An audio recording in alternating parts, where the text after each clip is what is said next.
Estados Unidos no tiene amigos ni enemigos, tiene intereses. Y esto lo reafirma la frase de Henry Kissinger en los 70, principios de los 70, no recuerdo, cuando él la dijo. Él decía, es un problema mayúsculo, más o menos con esta frase, ser enemigo de Estados Unidos. Pero es peor aún ser su amigo, porque Estados Unidos no tiene amigos ni enemigos, tiene intereses. Y con esto quiero iniciar y quiero presentar en la Pepa, en la geopolítica, a mi hermano, mi amigo, mi compañero, a Marcelo Caruso, que no es cantante, pero sí sabe descifrar los problemas sociales y políticos de este continente y de otros continentes. Es un buen expositor. Y quiero decirle que por favor compartan el programa, porque ya tenemos un par de meses y ya hemos sobrepasado las 1000 visitas, 1300 visitas. Y queremos llegar a 1500. Son la vara bajita. Y queremos tener alrededor de 300 suscritos.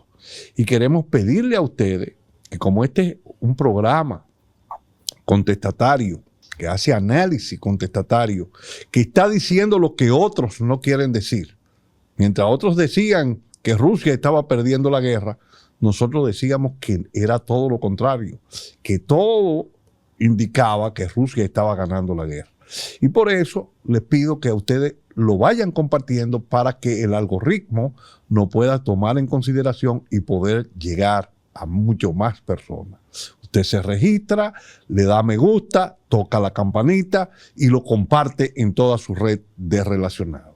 Y tenemos, como le dije, en el día de hoy a un hermano, a Marcelo Caruso. Marcelo, saludo, ¿cómo tú estás?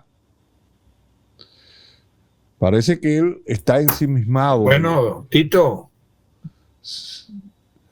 Sí, buena. ¿Cómo estás? Mucho gusto de estar en tu programa La Pepa. Un saludo a todos tus oyentes, a todo el público, a ese pueblo dominicano y universal con el cual estás conectado. Y muy feliz de estar en este momento pudiendo conversar contigo. Desde Colombia, tierra que habito hace 45 años y del cual es mi primera patria en este momento, porque uno es donde lucha, como decía un tal Che Guevara, creo. No es de donde se nace, sino donde se lucha y se muere. Ese señor, sí, me recuerda a alguien. Y entonces, bien, Tito, a la orden, como dicen, para que demos esta charla y a ver qué dicen nuestros oyentes. Bueno, viste la introducción, yo decía que Estados Unidos no tiene amigos ni enemigos. Y en la fotografía de las negociaciones que está haciendo Estados Unidos con Rusia, no aparece ni Francia ni aparece Ucrania. En estas negociaciones no aparecen ellos, pero sí aparece Putin y aparece Rusia. Han estado negociando, han estado ya en varios estados diferentes y se ha estado avanzando. Ahora vemos que hoy hubo un fuerte enfrentamiento entre Vladimir Zelensky y Donald Trump. Inclusive Donald Trump le dijo a Zelensky que cómo iba a ir sin saco, sin traje. Usted ha llegado sin traje, usted no tiene traje. Más o menos fueron esas las palabras. Y J.D. Vance le dijo, usted no se puede dirigir en la forma que usted se está dirigiendo al presidente de Estados Unidos. O sea, le llamaron la atención. Lo degradaron. No lo trataron como un jefe de Estado. Lo trataron como algo que está ahí. Y esto indica que Zelensky posiblemente pronto va a salir del gobierno, ya sea porque le den un golpe de Estado, ya sea porque haya una explosión social o ya sea porque lo eliminen, porque esas son las formas que Estados Unidos utiliza para salir de personas que le son incómodas. No importa que sean amigos o enemigos, si está afectando sus intereses. Y vemos también cómo Donald Trump le saca en cara los casi 350 mil millones de dólares que a fondo perdido le dio Biden para que Ucrania pudiera continuar con la guerra. Entonces, él hoy lo que quiere es que le entreguen la tierra rara. Yo necesito que me den la tierra rara y otros minerales. Entonces, a partir de ahí, quiero construir, tú que conoces muy bien a Estados Unidos porque viste lo que pasó con esa junta militar, tú como argentino, igual que Ernesto Guevara de la Serna, argentino, que eres solidario con el mundo, igual que él. Entonces, viste cómo esos militares que fueron utilizados por los norteamericanos para imponer el modelo neoliberal a través de un golpe de Estado cruento, y que tú también tuviste tus problemas con ellos. Entonces, cómo después los mismos norteamericanos, cuando se da la guerra de las Malvinas, cuando ellos pensaban que Estados Unidos lo iba a apoyar en contra de Inglaterra, pues no, los Estados Unidos se fueron a apoyar a Inglaterra y violaron el tratado interno de recíproco, de ayuda recíproca, y se fueron y apoyaron a Inglaterra. Hoy Estados Unidos está necesitando tierras raras porque quiere luchar con China, que es la que tiene mayores niveles de tierra rara en el mundo, y le hace falta la tierra rara. Entonces hoy están sacrificando a Zelensky. Buenas, saludos, hermano, y con esta introducción quiero que los micrófonos sean tuyos, que salude ya, como hiciste, a nuestro público, pero que también te explaye como tú sabes hacerlo. Bueno, Tito, mira, primero sí es real. Siempre se usaba que esto no era un nuevo orden mundial hace años, sino un desorden mundial. Es decir, el sistema capitalista funciona en el desorden. Eso es lo normal. Lo anormal es que no haya guerras para disputar intereses e ideologías, porque los intereses van de las manos de una propuesta ideológica que parte verdad, parte no es verdad, habrá que comprobarla. Para todos es eso, las ideologías. Y eso está planteando un mundo poco, no solo, digamos, un desordenado, sino difícil de comprender si no vas muy a fondo en lo que tú has dicho. ¿Qué hay detrás? Si alguien ha roto todos los protocolos, todo el derecho internacional de los derechos humanos, la decencia, delincuente condenado, la burradas y groserías más grandes, le diga a Zelensky que no está bien vestido, es una comedia. Eso es, digamos, es insólito que encima haya semejante hipocresía. Pero eso es parte de una estética del poder.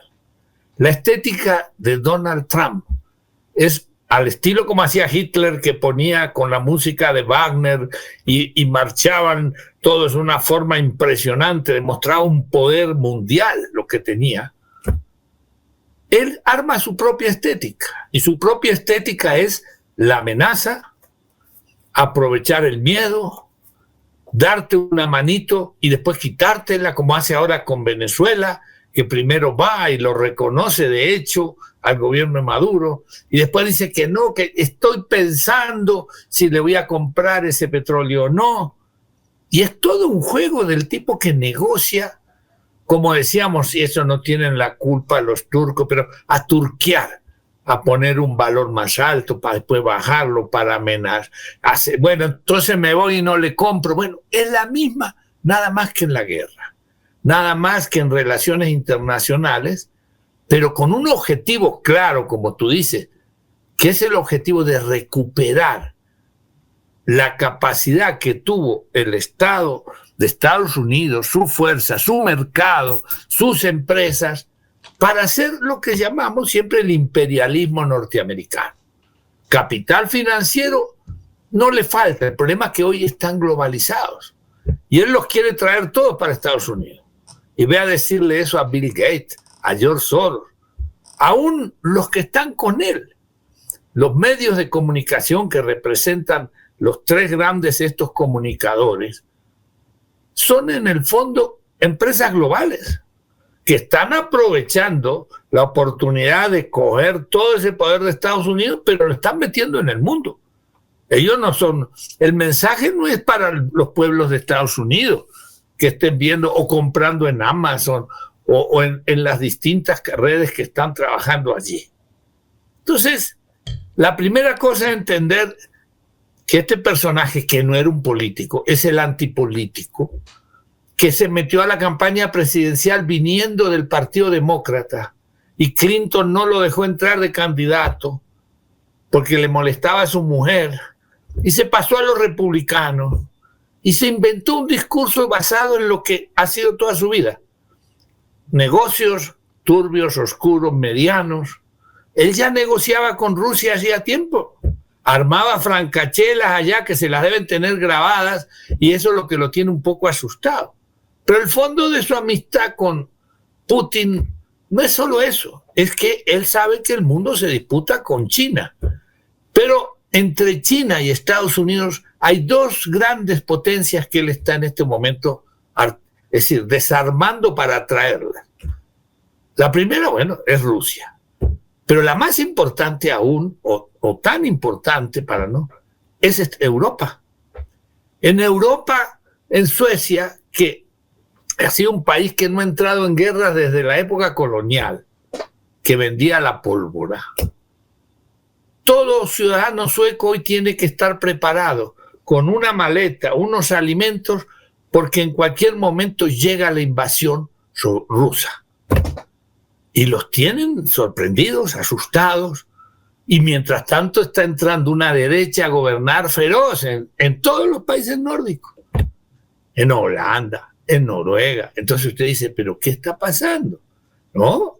El discurso del miedo, que es el que lo usa él desde el punto de vista comercial, lo están aprovechando también en Europa, pero tratando de mantener su unidad para no desaparecer absorbidos por uno u otro bando.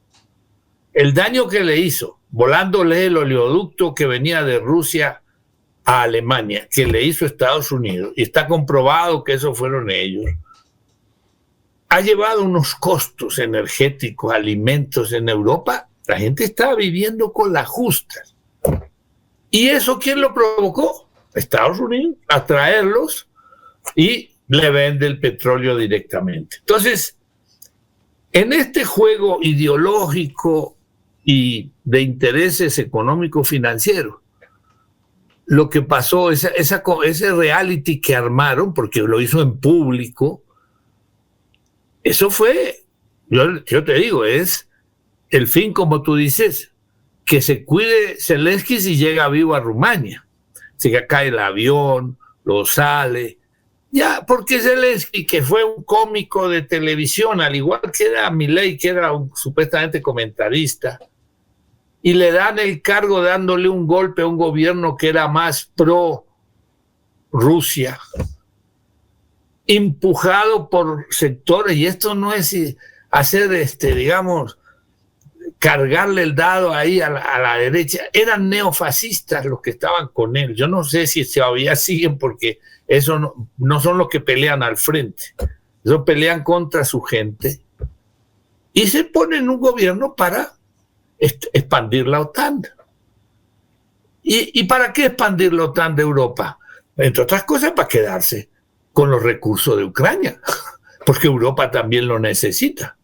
Y el otro le dice, no, los recursos de Ucrania, ni para Rusia, ni para ti, para mí. Bien. ¿Y qué hace Putin? ¿Por qué Putin negocia? Primero porque está metido en eso, sabe que eso es un costo muy grande. El otro no tiene posibilidad, pero también tiene costos para ellos.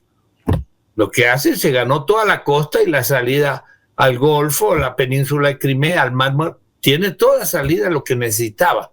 Toda una cantidad de, llamémoslo, provincias, estados, que son de población rusa milenaria. Tú hablabas Kissinger. Kissinger dijo en los años 70, 80, no se metan con Ucrania. Y yo lo cito por ahí en algún artículo, encontré esa cita de él. Ucrania es ruso y eso, así sea otra nacionalidad, pero no se metan con eso porque ahí hay una gran población, una tradición, una historia que los une con Rusia. Y evidentemente no es lo mismo. Y ahora van a tener que hacer el acuerdo entregándole a Rusia toda esa franja para tener una salida fácil al Mediterráneo, y ellos se quedarán, va a ser el acuerdo con las tierras raras, que China, como tú dices, no lo necesita tanto, ni Rusia.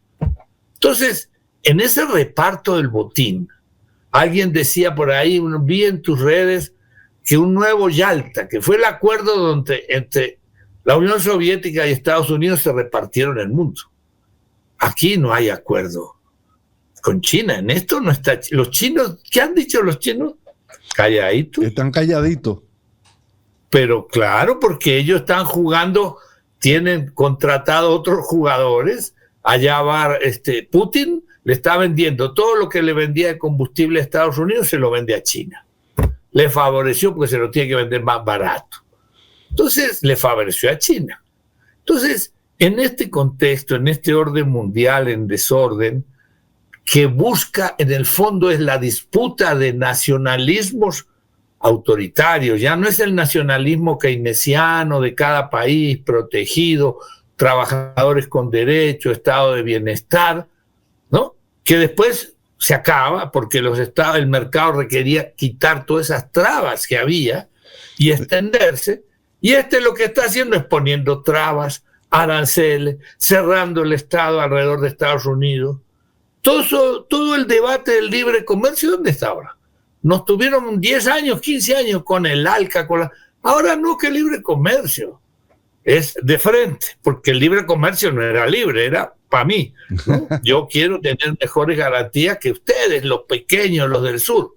Entonces, eso cualquier politólogo o cualquier economista que a veces se cree científico, hoy en día no sabe qué hacer. Tú le preguntas, ¿a qué hay que apostar? ¿Al euro o al dólar? Hermano, esto no se sabe. Ni al euro ni al dólar. Yo apostaría al oro. Sí, pero esa es la única estable, pero tampoco hay suficiente para guardar, tendría, ¿no? Entonces, en esta situación, lo que hay que ver, yo creo, es que primero cómo opera, porque también confunde, cómo opera el señor Trump. Eso es, te doy, te quito, te pego, te amenazo. Parece, la zanahoria y el garrote es permanente, pero empieza por el garrote.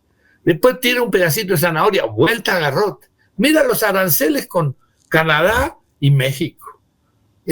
Lo postergo un mes.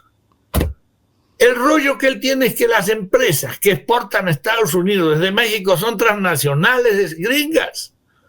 Y él no le va a decir, véngase acá a trabajar, cuando lo que hacen, la mano de obra es más barata en México. Los municipios no le cobran ni la luz ni el agua. Cualquier empresa que se coloque cerca de la frontera del lado mexicano, tienen todas las prebendas. Y van a ir a Estados Unidos, que la mano de obra es más cara, están echando a la mano de obra barata, que son los migrantes, por lo menos asustándolos. Entonces, este hombre va contravía de la lógica del capitalismo. Ahora, el capitalismo, usted dice, bueno, esto es una lucha política por los mercados, una guerra económica. Sí, pero la globalización, te decía, ya no más guerras, controlamos todos nosotros, hagamos la Organización Mundial del Comercio, todos juntos. ¿Y quién controlaba? El que tenía las armas y el capital financiero. Pero ahora eso se le está igualando. Y las tecnologías, todas las nuevas tecnologías. Como estoy viendo que en la tendencia es que voy bajando mi poderío en todas esas ramas, tengo que volver a replantearme. Y tú dices, bueno, que no van a venir a instalarse las empresas a Colombia o a República Dominicana. tienen que producir las nuevas tecnologías en Estados Unidos. Hombre, obligarán a estos países a tener que desarrollar sus tecnologías adecuadas a su realidad, a sus capacidades, y negociar e intercambiar saberes y tecnologías con los países que lo quieran hacer. Ahí están los BRIC. Fíjate, el discurso de Lula ha sido de los más duros, a pesar que Petro también lo ha hecho, pero fue más político. Lula les dijo hace 2 días: lo que tú quieras, aquí no venga con amenaza. Y Lula en media América del Sur, más desarrollos, materias primas, Amazonas y los BRIC. ¿Y eso qué pasa? Mientras este hombre asusta a Europa y lo único que ofrece es miedos y guerras, porque por un lado liquida la guerra de Ucrania, pero ofrece lo que hizo con Palestina, es una tontera, es una grosería, es que va a instalar ahí una zona turística de primer nivel. Y le dice a Zelensky que no sea grosero con el presidente. Ellos son una permanente desprecio. Y lo que hizo con Canadá, que le dijo gobernador al presidente de Canadá, al primer ministro de Canadá. Es un estado mío. Y lo que le dice a los europeos: Groenlandia va a ser mía, o el canal de Panamá lo quiero. Así es, son distracciones. Eso es parte del escenario estético que él construye. Confunde. Hay un tema. Bueno, escuchándote. Ahí te dejo esta parte. Oíste, Fermín, escuchándote, me doy cuenta de algo. Estados Unidos, entiendo, está llevando a cabo desde hace muchos años una guerra en la mente de la persona, cognitiva. Ya no es en territorio solamente, sino en las mentes de la persona, para tratar de amedrentar a los pueblos y tratar de dominarlos. Pero eso parece ser que no le está dando el resultado que ellos estaban esperando. Y hay otra situación que se está presentando. Tú hablabas de Europa. La principal perdedora después de Ucrania de este enfrentamiento que dirigió Estados Unidos hace ya varios años, en el 2008, cuando le dieron el golpe de Estado al presidente que estaba prorruso en ese momento en el poder, y que Europa ha sido, después de la operación especial hace 3 años, la que más ha perdido. Tú hablabas del Nord Stream. El Nord Stream le suplía gas a Alemania, que es la locomotora europea para arrastrar toda la economía europea a precio muy bajo. Tu expertise que sabe que tu área una de tu áreas, una de las áreas es la ingeniería química. Tú sabes que para transportar gas natural desde distancia tan lejos como Estados Unidos, hay que licuar ese gas, y eso tiene un coste.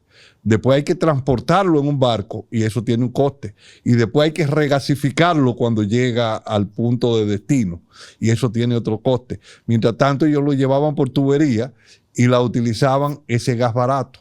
Los norteamericanos le pusieron sanciones al gas, le volaron el Nord Stream, le pusieron sanciones al petróleo, pero no le pusieron sanciones al uranio, que ellos dependen de uranio importado desde Rusia. Entonces, eso lo dejaron libre, lo que te indica que la productividad norteamericana con relación a Europa incrementa, pero no solamente eso, para reforzar la parte que tú decías, sino que también ahora dicen, bueno, en Estados Unidos, todas las empresas europeas que se quieran instalar, pues pueden instalarse libre de impuestos. Y sobre eso, yo le voy a poner un arancel de un 25% al aluminio y al acero de Europa. Y de otras naciones, pero principalmente de Europa, su aliado. Por eso decimos, en Estados Unidos no tiene amigos ni enemigos, tiene intereses, y en esos intereses ellos han ido reordenando el campo, y cómo ellos están tratando de enfrentar a China, que sus costes de producción son mucho más bajos que los costes de producción norteamericanos, y ellos temen que los chinos le puedan quitar ese primer lugar en términos económicos, aunque China es la primera fábrica del mundo, pero así no tiene tampoco desarrollado ese capital financiero que es lo que domina el mundo y muy vinculado también al capital tecnológico. Los chinos están dando pasos en el área tecnológica. Te lo voy a dejar así más o menos picadito para que tú puedas seguir por ahí. Listo, Tito. Mira, ya visto esto que estamos hablando, digo, para entender el escenario y cómo actúan cada una de las partes, y eso no es muy difícil pillarlo, pero sí las presiones que se están generando también tienen impactos financieros en cada uno de estos países.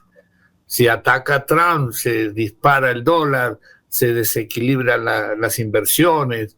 Entonces, todo esto desregula la inversión extranjera, que es como se mueve el capital, digamos, en el mundo. La llamada inversión extranjera, que son las que llegan a los países del sur y también a los del norte. O él la quiere llevar para Estados Unidos, un país costosísimo del punto de vista de los costos de producción, en todo sentido. Así le baje los intereses, los impuestos y le baje el interés en el préstamo, no es el mejor escenario para producir competitivamente. Entonces, yo creo que eso es lo que vamos a ir viendo permanentemente. El show con Zelensky es un títere, lo fue siempre, y así acaban con los títeres, pero también que se preparen todos los que están doblegándose para que Trump le dé algo. ¿Qué me das? Me das 2, yo te doy 1. Pero nunca vamos iguales. Es decir, el comercio justo, si alguna vez existió que era alternativo, no funciona aquí. Yo creo que el punto de quiebre de todo este juego es México y Canadá, pero sobre todo México.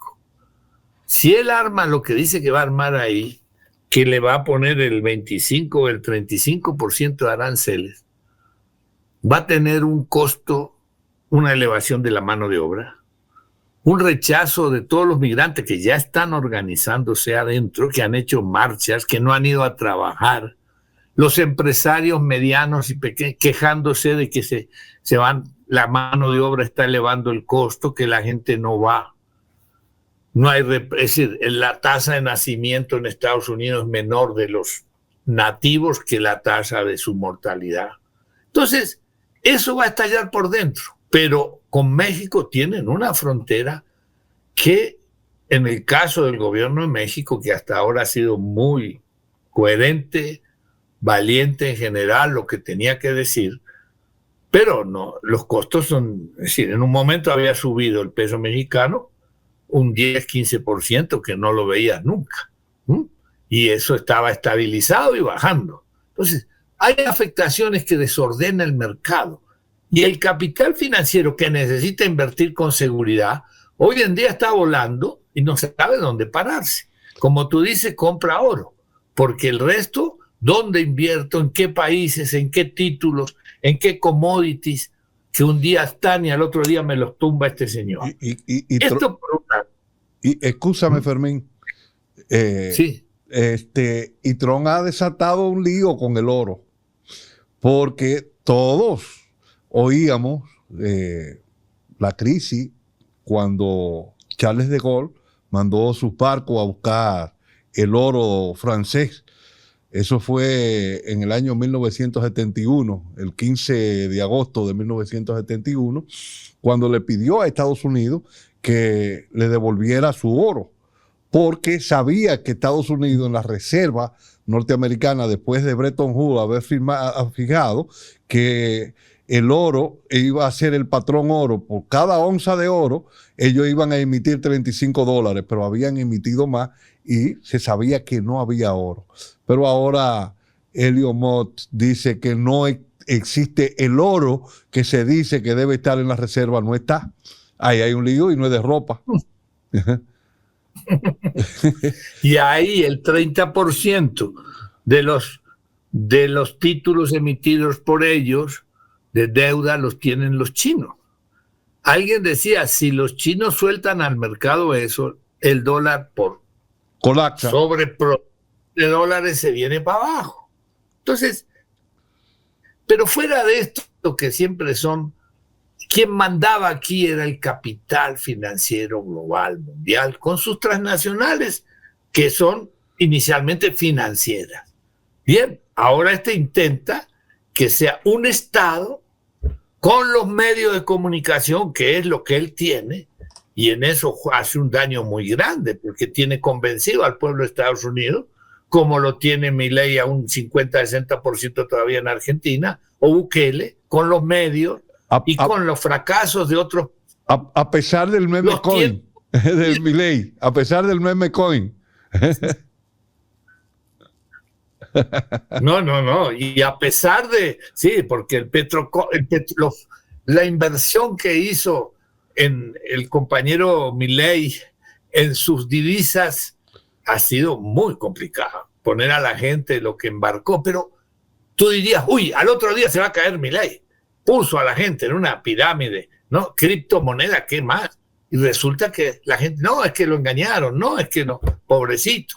Es decir, estamos dando una batalla, como tú dices, por la disputa de las conciencias y el poder. Y lo que más traba el funcionamiento de esto son los miedos, las desilusiones, los fracasos de gobiernos progresistas, y ellos adelante. Unos demócratas que ya de demócratas no tenían nada, perdieron todo su peso en los sindicatos, que era el gran peso que tenía el Partido Demócrata, y se lo gana Trump, volver a ser grande a Estados Unidos. Bueno, ¿a qué te voy con esto? Un escenario que quiero agregar. Fíjate que en el discurso del señor Trump, la paz no es la palabra. No existe la paz para él. Lo que existe es una relación de dominación, ¿no? Donde yo tengo la mayor fuerza y puedo controlar al ratón porque yo soy el gato que controla esto. Y no se habla de la paz en Ucrania, sino negocie, entregue y reparta. Pero ¿cuál es el tema? No, la reconstrucción de Ucrania ya vale no sé cuánto. Cientos de miles de dólares, de millones de dólares. Y tú dices, hombre, ese es el otro gran negocio que hay. Y él ya lo tiene 500 mil millones de dólares. ¿Cuánto? 500 mil millones de dólares. 500 mil millones de dólares. Sí. Otro potencio. Pero lo hago con la empresa de Estados Unidos. Y Europa dice, ¿y yo qué? Porque gran parte, yo diría que el 50% lo aportaron los países europeos. No tengo cifras para sostener esa guerra. Pero por los eso colombianos son mercenarios que lo han matado, pobrecitos, el 50%, y digo pobrecitos porque fueron unos tontos ingenuos de irse a matar allá, hacerse matar allá. Pero bueno, Marcelo, entonces, ¿qué hacemos en América Latina y cómo incide esto en América Latina? Eso es lo importante. Ahí te la tiro a ti. Pero antes de entrar ahí a América Latina, yo quería decirte que otro gol que le metió Donald Trump a los europeos fue obligarlo a que invirtieran sobre el 2% del Producto Bruto Interno de cada país en armas. Pero anteriormente Estados Unidos había pedido o había destruido la industria militar europea. Solamente quedaron 2 naciones, como con 2 compañías pequeñas ahí que no vas, o sea, esas armas que la gastaron en Ucrania, porque los norteamericanos le decían, mándenle los Leopard, mándenle los Javelin, mándenle tal cosa, fueron gastadas ahí en Ucrania y ahora tienen que rearmarse rápidamente, pero quien va a recibir ese beneficio va a ser la industria militar norteamericana. El Pentágono está en eso. Ahora, ¿cómo está incidiendo? Caso Colombia, te pongo el primer ejemplo, que es el que vivo. Aquí hay 7 bases de Estados Unidos. Y tú ves que Petro salió muy duro a resistir que vinieran encadenados los migrantes. Y de golpe era para que Trump hubiera dicho, Colombia, le pongo los aranceles de lo que usted quiera. Y se cayó la boca. ¿Por qué? Dijo, no, ahora me los recibe, no. Se discutía cómo los mandaban, no si los mandaban o no, porque el Estado colombiano tiene que recibirlo. Eso es derecho internacional. Sí. Pero no, era evidente. ¿Quién paró para que eso no se escalara como hay con otros países, con México? Primero, no había los intereses económicos que hay aquí. Estaban controlados por ellos, no era necesario una gran pelea. No están metidos los chinos como se han metido en Venezuela o como en Panamá él dice. Segundo, yo tengo 7 bases allá y esa es la Israel de la región para controlar estos gobiernos que se la dan de progresistas. Entonces, me voy a pelear con este gobierno y lo primero que va a hacer es sacarme esas bases de allá, como hizo Correa en su momento en Ecuador. Situación interesante para un próximo programa, no sé si lo has trabajado. ¿Podría Petro sacar las 7 bases militares de Colombia cuando Cuba no ha podido sacar a Guantánamo? No, claro, pero lo primero que diría es fuera. Otra cosa, por lo que pasa es que no son bases como Guantánamo, que son territorios propios, es decir, asignados a Estados Unidos. Okay. Si yo entro a la base de Guantánamo es como entrar a una embajada, es, ¿no? Formalmente quedó así. Pero estas bases están dentro de las bases, las propias bases militares colombianas.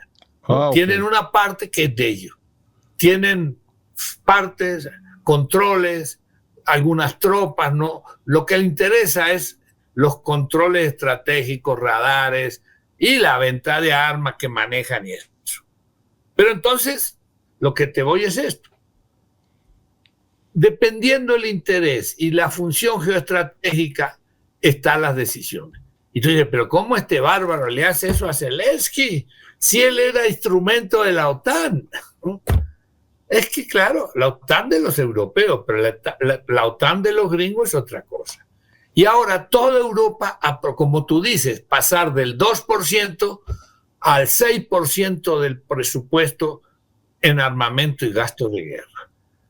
Eso va a ser. ¿Quién va a pagar eso? El pueblo europeo, que ya está jodido. Ahora, salud, educación, todo eso va a pique. Claro. La primera reacción es miedos, nacionalismos extremos, como este de Rumania, que es un tipo amigo de Putin, ultraderechista, pero nacionalista y anti-OTAN y anti-gringo, y lo que quiere, tú dices, es crecer. Y ganó las elecciones, ellos no esperaban que él ganara. Y aprovechar. Y le anularon las elecciones. Y la crisis económica de la gente, el desempleo. Claro, pero seguramente, y las ganó, ninguna de esas elecciones son transparentes, ni en nuestros países ha pasado eso. Pero aún así, ¿por qué la gente vota en Alemania? La primera fuerza es un partido nazi. Y tú dices, ¿qué pasó? ¿Y no era que eso estaba prohibido? ¿Qué está reproduciendo? ¿Y quiénes votan? Sectores no es la gran burguesía, no vota ahí. Lo que votan son sectores medios con miedos, populares sin empleo, gente que está caída. Entonces, todo eso está marcando un mundo que el que estudie ciencia política que vuelva a estudiar la realidad. Bueno, Tito, no sé si estamos con el tiempo justo ya o cómo estamos. No sé. ¿Qué tiempo nos queda? Sí. Nos quedan 20 minutos. Creo que quedan unos 10, 20 minutos. Sí. A propósito bueno, ya de este... Termino ahí esto. Sí, este paro técnico que hiciste, quiero recordarle a los amigos que deben registrarse en la PEP en la geopolítica. Le den a la campanita y si esta propuesta es de su agrado, pues que lo compartan entre sus amigos y relacionados. Y quiero decirle que vamos avanzando. Ya llegamos a 1.300 visitas. Queremos llegar a 1.500 inicialmente. Queremos que con Fermín se pase los 1.500. Como mínimo 1.500. Espero que no se caiga, ¿no? Espero que no se caiga conmigo. Entonces, y que se registren para llegar a por lo menos 300 personas registradas. y que le den me gusta, porque así el algoritmo nos toma en consideración, y que es un programa diferente a los programas que existen, un programa contestatario, pueda llegar a muchas más personas. Este es un compromiso que tenemos todos, lo tenemos nosotros para hacerlo y lo tienen ustedes también para compartirlo. Marcelo, que se me hace duro decirte Marcelo. Marcelo, un tema. Hablábamos de la situación económica global y vimos cómo Europa ha ido perdiendo competitividad. Pero hoy viernes 28 de febrero, en que estamos grabando esta propuesta que va a salir la semana próxima, la economía se está cayendo, la economía norteamericana. Y hay una situación compleja en Estados Unidos que se dio hoy. Mientras el gas en Europa, el gas natural, bajó un 11%, en Estados Unidos subió un 9%. ¿Qué ha estado pasando con el petróleo y el gas? El petróleo, los carburantes, que son los que dominan la economía hoy. Por eso vimos que en los 73, cuando se da la primera crisis del petróleo, se disparan los precios de los alimentos y cae la economía. Se da la primera crisis que conocemos como estanflación. Anteriormente, cuando se analizaba desde una perspectiva marxista, hablábamos que el trabajo, con la elevación de la composición orgánica del capital, que esos costos fijos se elevaban y que ese costo variable que era el trabajador, que cuando tú lo mantenías muy por debajo, pues te mantenía la tasa de ganancia, se te incrementaba, lo que más llamaba el trabajo vivo, era lo que daban los beneficios. Pero ahora hay que agregarle a ese trabajo vivo, hay que agregarle los costes energéticos. Y quiero decirte que la energía cae en Europa y ha caído el petróleo a nivel global porque Rusia, que es el tercer productor de petróleo en el mundo, tiene alrededor de 10 millones de barriles de petróleo, pero exporta alrededor de 5 millones de barriles, pues con estos acuerdos se prevé que le van a levantar las sanciones. Y Rusia tiene mucho gas natural y tiene mucho petróleo. Entonces se prevé que al flexibilizar esto, esos precios van a bajar. Pero también Trump dijo que iban a exportar mucho gas y mucho petróleo. Y entonces en Estados Unidos se está dando la situación de que se cree que se va a enviar ese petróleo hacia Europa. Mientras en Europa caen los precios, en Estados Unidos sube porque se está previendo que se va a exportar más y entonces esos costes internos están afectando. Pero hay otro tema de los costes internos que lo están afectando. Y es que con todos estos aranceles que Trump está poniendo, es un arma de doble filo. Mientras tú le pones aranceles al acero y el aluminio y le pones a otras materias primas aranceles de un 25%, de un 10%, hasta de 100%, está hablando sobre los BRICS. Eso, si tú vas solamente a producir con esa materia prima en Estados Unidos, está bien. Pero cuando tú tienes que comprar esos productos para tú exportarlos fuera de Estados Unidos, o sea, tú tienes que reexportarlo ya con valor agregado, tú no vas a poder competir ni con China ni con la India. Entonces, ahí, ante esa situación, vemos que la economía norteamericana se está deprimiendo. Además, ese ejército industrial de reserva constituido por, o no industrial de reserva, sino ese ejército industrial constituido básicamente por latinos que están ilegales, han dejado de ir a trabajar y han disminuido su consumo. Y eso está trayendo grave crisis en la economía norteamericana y se prevé que puede haber una crisis muy grande este año en este año, a 4 años de la crisis del coronavirus, pero a 4 años de la crisis del 29 para cumplir el siglo de la gran crisis del año 1929. Y se habla de cómo se ha desarrollado esa economía especulativa en Estados Unidos. Puede ser que haya una crisis ahora, pero que en los 100 años explote una crisis mayor por desconfianza, en los mercados, porque aquí lo que se está hablando es de especulación. Vimos el Bitcoin que subió a $100,000 y ha bajado ya por debajo de los 80,000.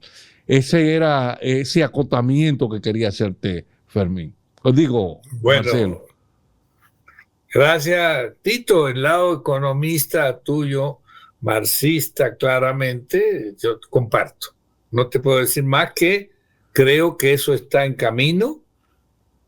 El tiro en la oreja, que al inicio hasta creíamos que era un show, eso iba dirigido, y no por sectores demócratas ni progresistas, eso era una expresión de la lucha interior que hay en Estados Unidos. Y yo creo que tiene que cuidarse mucho el señor Trump, porque está tocando los intereses globalistas de grandes capitales, de grandes empresas, que tienen inversiones por todos lados, y que él le dice, vengan para acá. Esto no va a terminar bien, ni para él, ni para el pueblo de Estados Unidos, ni en general. La humanidad se va a reacomodar. ¿Qué va a hacer Europa? Si la cosa sigue así, mañana Alemania le va a comprar nuevamente el gas a Rusia, a pesar de que hoy está peleando con Rusia, o a China van a hacer.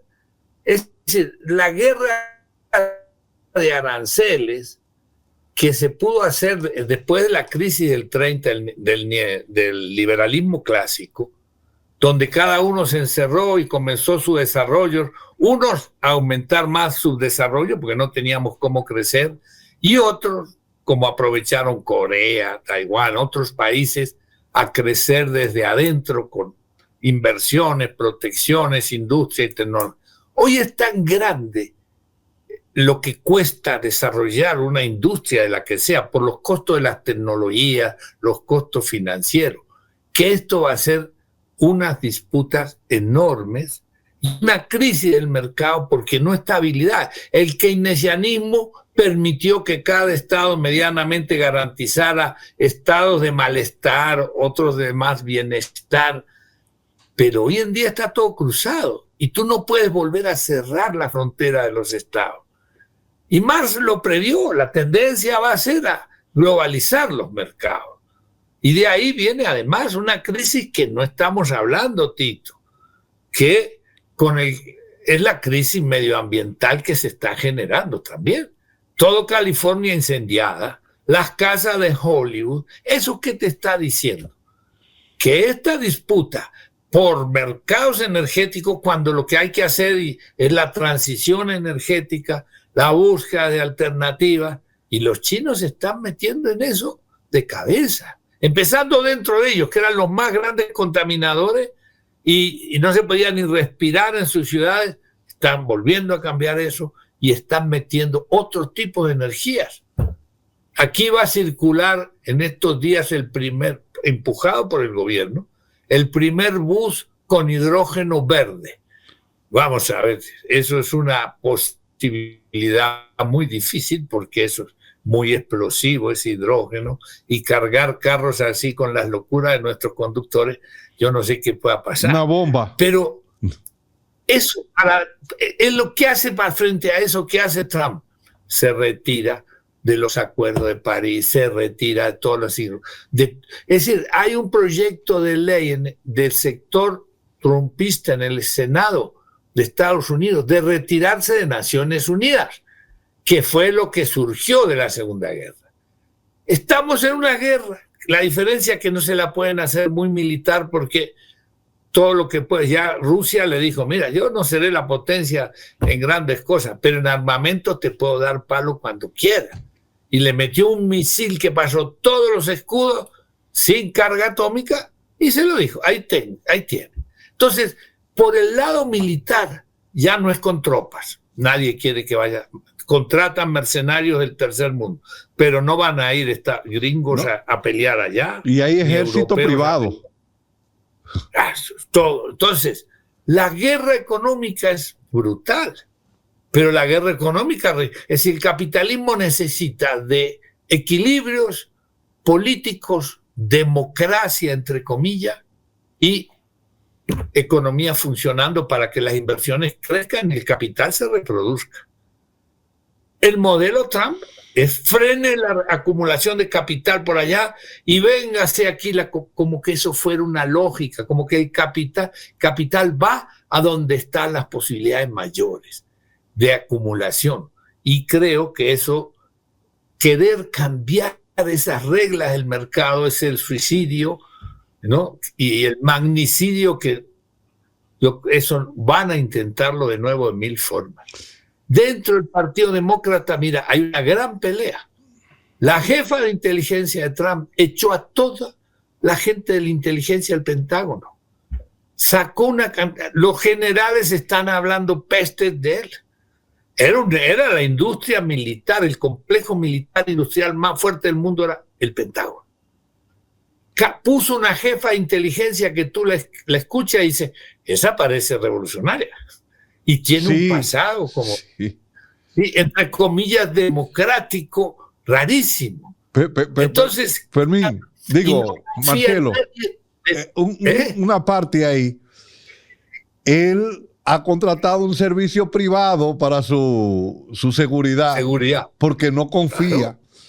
Y yo no confiara cuando él ha planteado que va a sacar o va a liberalizar los archivos de la muerte de Robert Kennedy y de John Fitzgerald Kennedy y de el pastor Martin Luther King. Entonces, ahí se va a jugar una pelota caliente.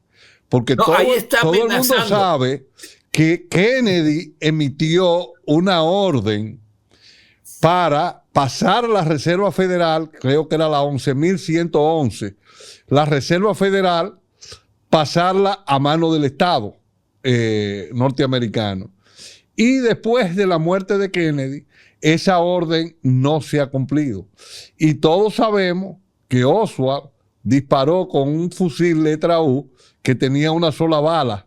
Y esa bala mató a Kennedy, mató al gobernador, hirió a un oficial del FBI que iba custodiando. O sea, la bala que hizo la trayectoria. Y que... super bala. Sí, super bala. Y que que fue que mató a Oswald porque... Sí, el mafioso aquel. Sí, lo mató porque él no soportaba que había matado a un demócrata como John Fitzgerald Kennedy, pues murió en la cárcel. También lo eliminaron.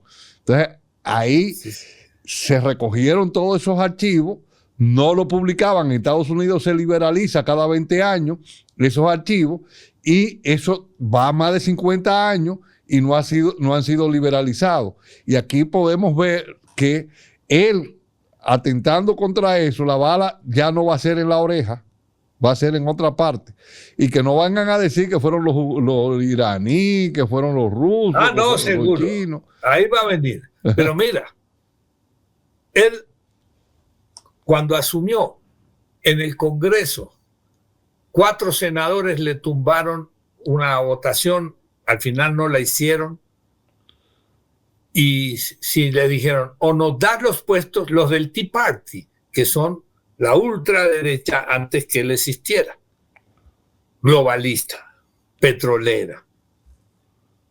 Y a cambio le sacó el puesto de Rubio y el puesto de ministro de Defensa. ¿Y qué hizo Trump?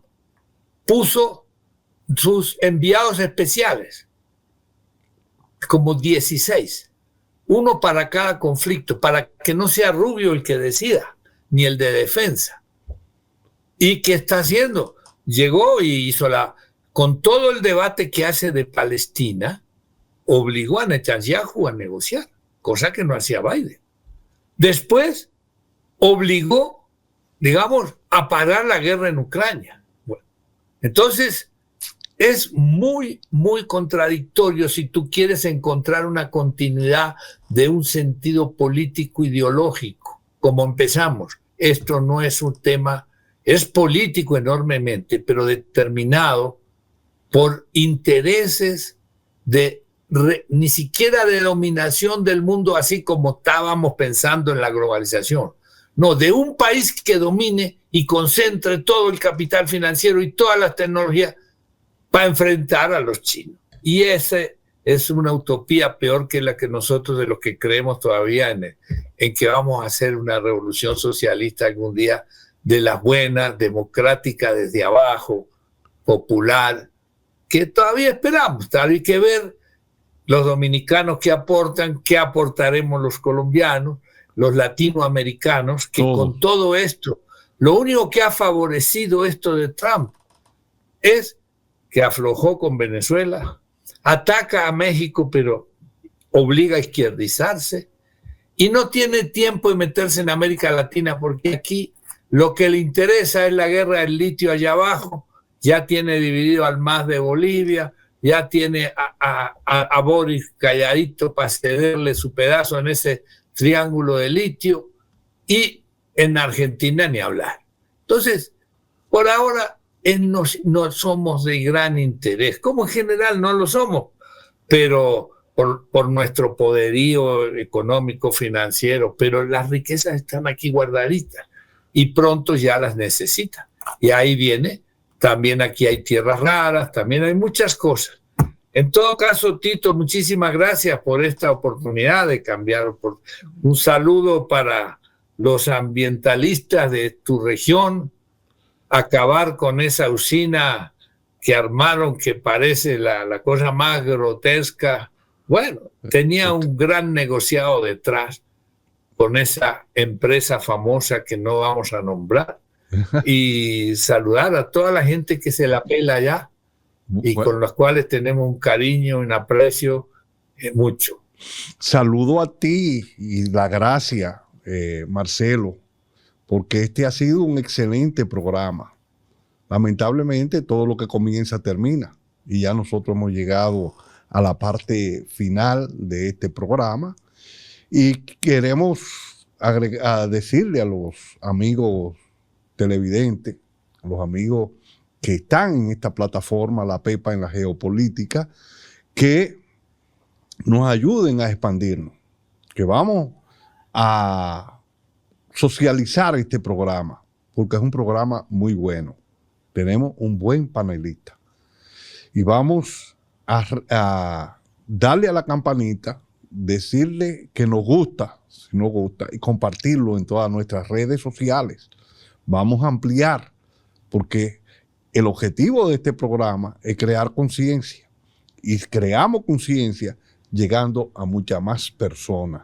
Bueno, Marcelo, esta plataforma es tuya para despedirte, aunque ya lo hiciste, pero para que ya te despida normalmente de nuestros queridos amigos que nos siguen a través de La Pepa en la Geopolítica. Bueno, Tito, desde Colombia volveremos a hablar un día de esto, que no es nada fácil. Aquí tenemos un chiste muy bueno, que para entender lo que está pasando estamos volviendo a leer a Confucio, porque está todo muy confuso, y estamos preparando con mantenemos ese efecto del optimismo, esa cosa que ha caracterizado a nuestras generaciones, y tratamos de transmitirlo a una juventud que también aquí está empujando mucho. Un abrazo a todos tus televidentes, oyentes, y que se inscriban. Tito, me voy a inscribir porque yo no estoy inscrito. Pues no sé cómo, después me explica cómo y comparte lo que tú tienes mucha gente. Claro, pero es que a veces no tengo tanto tiempo, pero por lo menos para subir uno más. Y voy a meter a toda mi gallada, sin cobrarte nada por ahora, pero bueno, voy a meter a todos los que puedan, les voy a dar esa conexión. Bueno, un abrazo. Gracias, hermano, gracias a los amigos que nos están siguiendo, y quiero decirle, hemos llegado a un programa más de La Pepa en la Geopolítica, y la próxima semana vamos a tener otro buen programa. Muchas gracias y hasta la próxima semana.